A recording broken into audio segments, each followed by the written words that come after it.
لە بۆ مەبەستە لە واشنگتنەوە گابریێل سوما ئەندامی دەستەی ڕایشکاری دۆناڵد ترۆمپم لەگەڵدا. بەڕێز سوما سڵاوتان لێ بێتۆم کاتتان باش. ئەوەی ئێستا بینیمان هەیەکە لە سەرۆکوەزیران مەسرور بارزانی و هەروەها مارکۆ ڕۆبیۆ وەزیری دەرەوەی ئەمریکا لە پشت دەرگایەکی داخراوە هاتنە بەردەم میدیاکان بە پێکەنینەوە تاوقێکی گەرموگوڕیان لەگەڵ یەکتری کرد. خوێنەوەیەوە چییە بۆ ئەم وێنەیە؟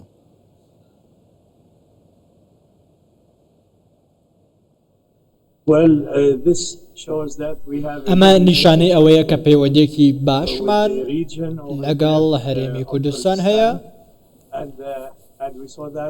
و ئەوەی بینیمان لە کۆبنەوەکانیش نیشانەی ئەوە بوو کە زۆر بە گەرمی پێشوازی لە هەرێمی کوردستان دەکرا. پێم وایە ئەم سەردانەی سەرۆکوەزیران بۆ واشنگتن لە ساتێکی زۆر گرنگدایە و گرنگە لە بواری وزە مامەڵەی ئابووری ئاڵوگۆڕی بازرگانی هەموو ئەمانە گرنگن بۆ هەردوو وڵات. بەڕێز سۆمایەوە ئەندامی دەستەی ڕاوێژکاری دۆناڵد ترۆمپ سەرۆکی ئەمریکان بێگومان دەزانن دۆناڵد ترۆمپ چۆن بیرەکاتەوە و چیەوێت و استراتیژی چییە. هەرێمی کوردستان چی بکات بۆ ئەوەی لەسەر هەمان ڕێڕە و استراتیژی و خواستەکانی دۆناڵد ترۆمپ سەرۆکی ئەمریکادا بێت؟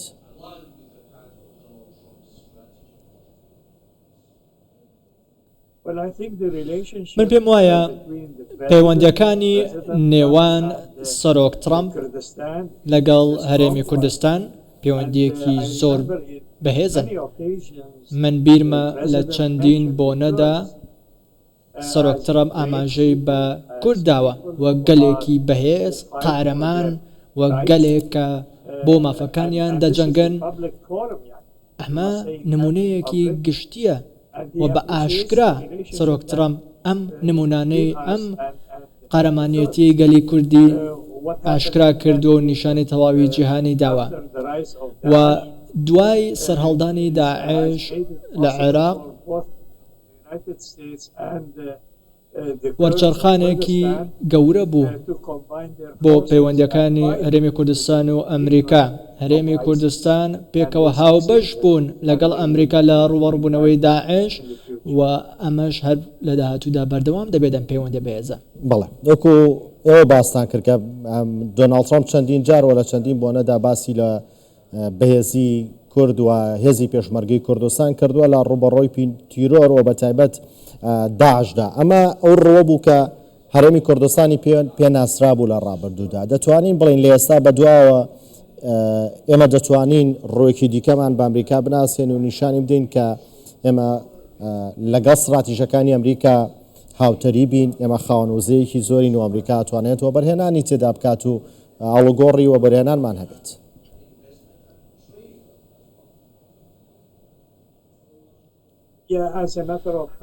بەڵێ لە ڕاستیدا وزە یەکێکە لەو بابەتانەی کە لە نێوان وەزیری دەرەوەی ئەمریکا و سەرۆکوەزیران مەسرور بارزانی گفتوگۆی لەسەر دەکەێت. دەزانین کە سەرچاوەیەکی وزەی زۆر لە هەرێمی کوردستان هەیە و ئەمە سوودی بۆ ئەمریکا و بۆ هەرێمی کوردستانش دەبێت.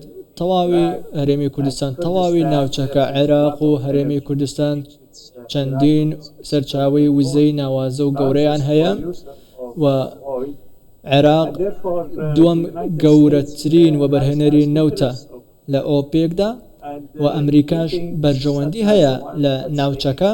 ئەم کۆبوونەوەیە کە ئێستا لە واشنگتن دەکرێت ببێتە هاوکار بۆ بەرەو پێشبردننی پەیوەندیەکانی نێوان هەردوو وڵات لە بواری وزە. بەڵێ ئەگەر عێراق گرفت دروست کات لە بەرامبەر بەرەو پێشچوونی کەرتی وزە لە هەرێمی کوردستان و ئاڵنگاری بێنێتە بەردەم استراتیژی ئەمریکا لە بەرەو پێشچوونی وزە لە ناوچەکەدا، ئەمریکا چۆن مامەڵە لەگەڵ عێراقاکە؟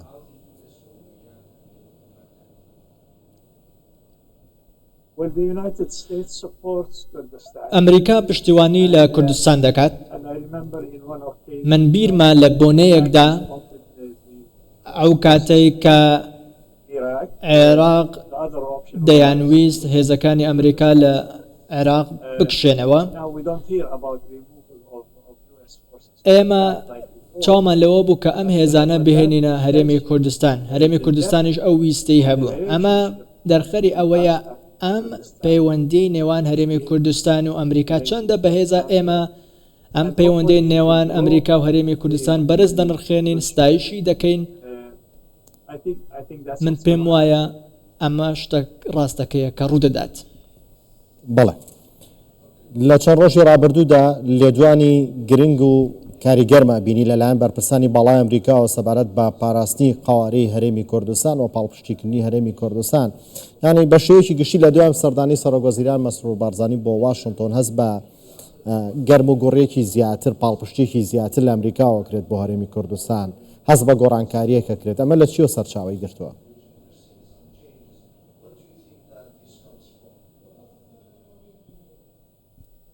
well, the changes were important. ئەو گۆڕانکاریانەی کە ڕوویان داوە گرنگن. The Iraqi government supports حکوومەتی عێراق presence, the US Army. کاتێک کە پشتیوانی لە بوونی Are elements هێزەکانی ئەمریکا لە ناوچەکە دەکەن، لە عێراق دەکەن. ئەمە لە بەرژەوەندی عێراقدایە، ئەمە لە بەرژەوەندی ئەمریکادایە و بە هەمان شێوەش لە بەرژەوەندی عێراقە بۆ ئەوەی کە گروپە چەکدارەکانی سەر بە ئێران زیاتر پێڕان نەکێشن. و هەروەها ئەم گروپە چەکدارانەی کە ئێستا لە عێراقدان پێچەوانەی بەرژەوەندەکانی ئەمریکا مامەڵە دەکەن. لە سیاسەتی دەرەوەی ئەمریکا و سیاسەتمەدارانی ئەمریکا ئاراستەکەیان ڕووی سیاسەتیان بەڕووی هەرێمی کوردستاندایە و پێویستە بەغداش بە شێوەیەک مامەڵە بکات کە لە بەرژەوەندی ئەمریکا کار بکات. ئەگەر لە بەرژەوەندی ئەمریکا کار نەکات، ئەمریکاش ناچار دەبێت کە شوێنگرەوەیەکی دیکە بۆ عێراق دابنێت و پەیوەندەکانی لەگەڵ لایەنێکی دیکە بەهێزتر بکات بە بەراورد لەگەڵ عێراق. ئەو شوێنگرەوەی کێیە؟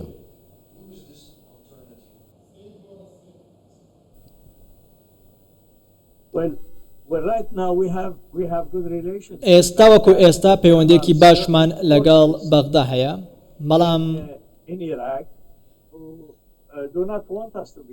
هەندێک هێز هەن لە عێراق نایانەوێت ئەمریکا لە عێراق بمێنێتەوە. تاوەکو ئێستا لەسەر ئاستی حکوومەت پەیوەندەکانی نێوان ئەمریکا و عێراق باشن.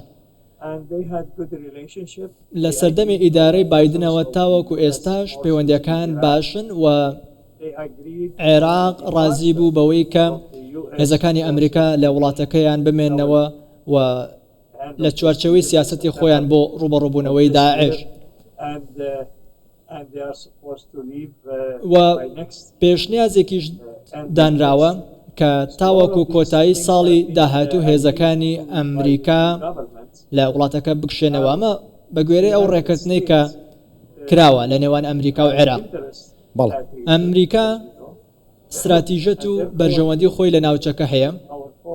ئەگەر بوونی هێزەکانمان لە ناوچەکە لە عێراق بمێنێتەوە بکشێنەوە و ئەگەر عێراق ڕازی نەبێت کە ئەم هێزانە لەوێ بێت، ئێمە ناچار دەبین بیاهێنین هەرێمی کوردستان. بەڕستومە بە بۆچوونی ئێوە هەنگاوی داهاتووی هەرێمی کوردستانە بێت چی بێت بۆ ئەوەی هاوتەری بێت بە بەردەوام لە داهاتووشدا لەگەڵ ئیدارەی دۆناڵد ترامپ و لەگەڵ سیاسەتی ئەمریکایە بەگشتی؟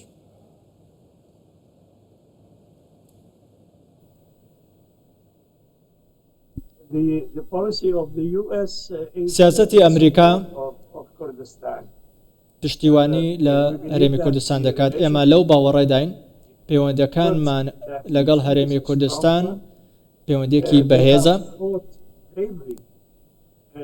و لە ڕابردوودا دژی ڕێکخراوە تیرۆریستیەکان شەڕیان کردووە، دژی قاعیدە، دژی داعش زۆر قارەمانانە شەڕیان کردووە. هە لەبەر ئەمەشە ئێمە پشتیوانی لە هەرێمی کوردستان دەکەین. ئەگەر خوانەکە جارێکی دیکە داعش سەر هەڵ بداتەوە و بەدڵنیاییەوە هەرێمی کوردستان و ئەمریکا پێکەوە شان بە شانی یەک ڕوبەڕووی داعش دەبنەوە. بەڵێ بڕیارە لە چەند مانگی داهاتوودا ئەمریکا گەورەترین قۆنسڵخانەی خۆی لە ڕۆژهەڵاتی ناوەڕاست لە هەولێری پایتەختی هەرێمی کوردستان بکاتەوە. ئەمانە چ ئاماژەیەکیان تێدایە؟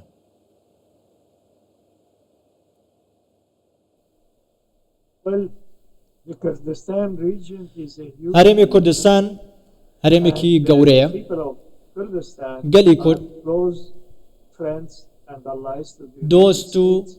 هاوڕێیەکی نزیکی ئەمریکان It's an obligation on the United States و ئەمە ئەرکی سەرشانی ئەمریکایە گرنگیان پێ بدات and protect them from any پارێزگاریان لێ بکات لە هەر دوژمنێک لە هەر هێرشێکی دژمنکارانە خوا ناکات ئەگەر بکرێتە سەر هەرێمی کوردستان. و پێم وانە هیچ کێشەیەک لە نێوان پەیوەندەکانی هەرێمی کوردستان و ئەمریکا هەبێت. in the past. ئێمە پێکەوە لە ڕابردوودا دژی دژمنە هاوبەشەکانمان جەنگاوین، ئێستاش و لە داهاتوشدا هەر دژمنێک هەبێت پێکەوە بە هاوبەشی ڕوبەڕوویان دەبینەوە. بەڵێ ئەو پەیوەندیانەی کە ئێستا زیاتر لە نێوان هەرێمی کوردستان و ئەمریکادان و بەتایبەت لە باری لە دوای ئەو ئەنجامدانی و دوو گرێبەستە گەورەی سەرۆکوەزیران مەسرور بارزانی لەگەڵ دوو گەورە کۆمپانیای ئەمریکی بۆ بەرهێنان لە هەرێمی کوردستان، ئەمە تا چەند پەیوەندیەکانی هەرێمی کوردستان و ئەمریکا بەرەو پێشترە بات بەتایبەت لە بواری ئابووری؟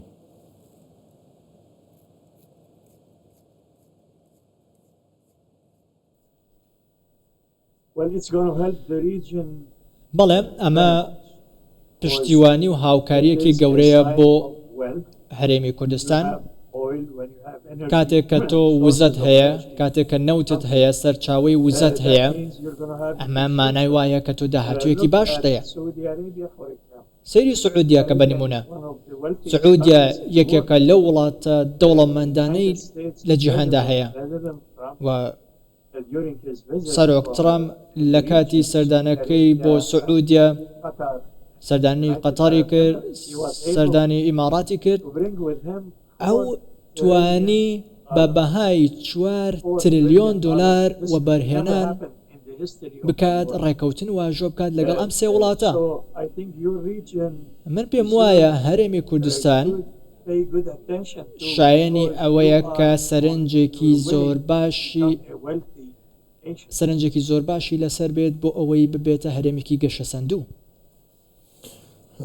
هەندێک جار عراق ئاڵنگاری دروست دەکات یاخود هەوڵ بۆ لاوازکردنی هەرێمی کوردستان ئەدات، ئەمە لای ئەمریکا قبول کراوە هەرێمی کوردستان لاواز بێت یاخود ئەمریکا وەکو خۆیڵێت هەرێمێکی بەهێزی کوردستانی ئەوێت لە چوارچەوەی عراقی فیدراڵە لاوازکردنی ناوێت؟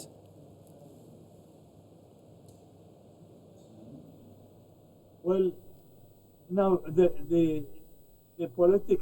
the situation now in Iraq ئەو دۆخەی کە ئێستا لە عێراق هەیە situation, federal one, فیدراڵیە، Iraqi government and then حکوومەتی عێراق و هەرێمی And کوردستان I think there was at the beginning هەردوو resistance to حکوومەتێکی this, فیدراڵین but the United لە چوارچەوەی عێراقی فیدراڵی create و this ئەمریکا partnership, in Iraq. ئەم هاوبەشی لە نێوان عێراق و هەرێمی کوردستان دروست کردووە، ئەم پشتیوانی فیدراڵیەتی کردووە لە عێراقدا. من پێم وانە هیچ کێشەیەک هەبێت لە نێوان ئەم پەیوەندی نێوان هەولێر و بەغداد. من پێم وانە کە ئەگەر ئەم فیدراڵیەتە وەکو خۆی جێبەجێ بکرێت هیچ کێشەیەکی تێدا بێت و من پێم وانە کە ئەو بابەتانەشی کە لەسەر وزە هەیە ببنە کێشە دەکرێت چارەسەر بکرێن. جابەرە سوما کێشەکە لەوەیە لە جێبەجێ نەکردنی فیدراڵێتەکەی وەک خۆی کە سەرۆکوەزیران مەسرور بارزانی دوێنێ لە واشنتۆن وتی لە عێراق فیدراڵیەت بەنووسینی سەر کاغەز هەیە بەڵام لە جێبەجێکردنە نییە، یعنی مەبەستەکەی من ئەوەی ئەمریکا توانێت چی بکات بۆی عێراق پابەندی و فیدراڵێتە بێکە خۆی لە ناوی لە خۆی ناوە.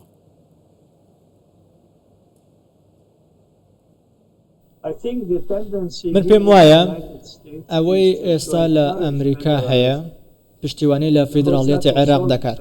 سیاسەتی ئەمە سیاسەتی ئەمریکایە، چونکە بە فیدراڵیەت دەکرێت کێشەکانی نێوان هەردوو حکوومەت چارەسەر بکرێن. ئەگەر فیدراڵیەت وە خۆی جێبەجێ بکرێت پێویستە حکوومەتی هەرێمی کوردستان توانای هەبێت و ڕێگەی بدرێت کە ئەم دەسەڵاتانەی خۆی بە گوێرەی دەستور جێبەجێ بکات و مامەڵەیە بەو کێڵگانەوە بکات کە لە سنووری هەرێمی کوردستان هەیە و گەلی کورد گرنگترین پێکهاتە و نەتەوەی عێراقن و پێویستە پێکەوە هەماهنگ بن کێشەکانیان چارەسەر بکەن بە فیدراڵیەت بە جێبەجێکردنی فیدراڵیەت کێشەکان چارەسەر دەکات خزمەتی وڵاتەکە دەکات بۆ نمونە سووریا ئێستا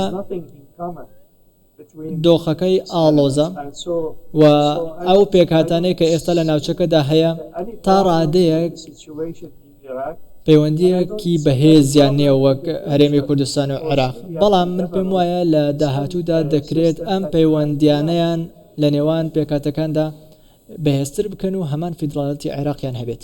بەڵێ بەڕێز سوما پێکەوە باسمان لەبارەیەوە کرد کە هەرێمی کە ئەمریکا تا چەند گرنگی بە هەرێمی کوردستانەدا پاڵپشتیەکە دەستیەگرێت هاوکاری کردووە لە ڕابردوودا و ئامادە لە داهاتووشدا بیکات ئەمە ئەو بەرژۆندی و سوودانە ئەمریکا بەدەست هەرێمی کوردستان بەدەستێنێ لە ئەمریکا ئەی ئەمریکا چی دەستەکەوێت لە ئێمە؟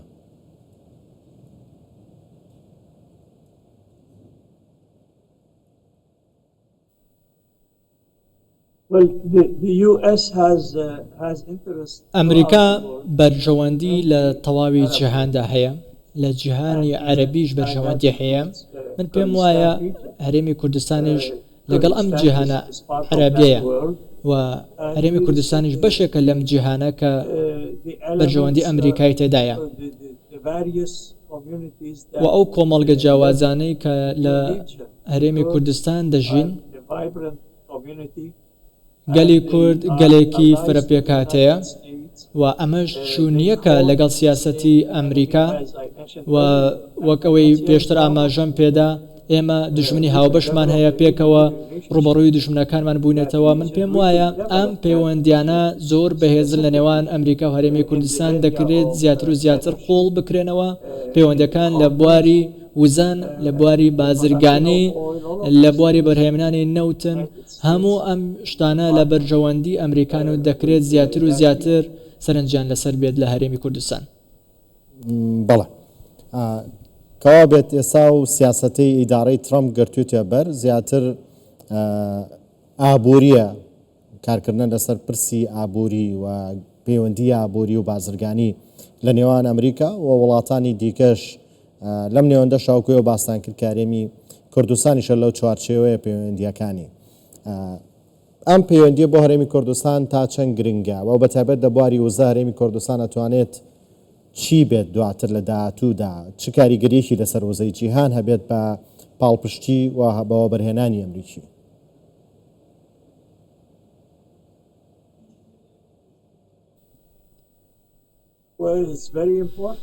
ئەمە زۆر گرنگە بەرهەمێنانی نەوت لە هەرێمی کوردستان زۆر گرنگە ئەمە دەوەستێتەوە سەر نرخی نەوت کاتێک کە نرخی نەوت بەرز دەبێتەوە ئەمە زۆر باش دەبێت نەک بۆ ئەمریکا نەک بۆ ئەوروپا بۆ تەواوی جیهان باش دەبێت و لە کاتێکدا کە ئەم نرخانە دادەبەزن پێویستە سەرنجمان لەسەری بێت بۆ ئەوەی هەڵاوسان کەم بکەینەوە کاتێک کە تۆ سەرنج لەسەرەتی لەسەر نەوتە وەرهێنانی نەوتە گرنگە بەرژەوەندی هاوبەش هەیە لە ناوچەکە سەیری سعودیە بکە سەیری وڵاتانی دیکەی ناوچەکە بکە کە نەوتیان هەیە چەندە پێشکەوتون چەندە دەوڵەمەندن هەرێمی کوردستانیش خاوەنی نەوتە دەکرێت بۆ داهاتوو سوودی لێوەربگیرێت و بەکاری بهێنین بۆ خۆشگوزەرانی و داهاتی ئەو نەوتە بۆ گەلی کورد بەکار بهێنرێت. سیاسەتی ئێستای سەرۆک ترامپ بازرگانیە نەک ڕوبەڕووبوونەوە هەرێمی کوردستان توانیوێتی یاخود دەتوانێت خۆی لەگەڵم سیاسەتە بگونجێنێ؟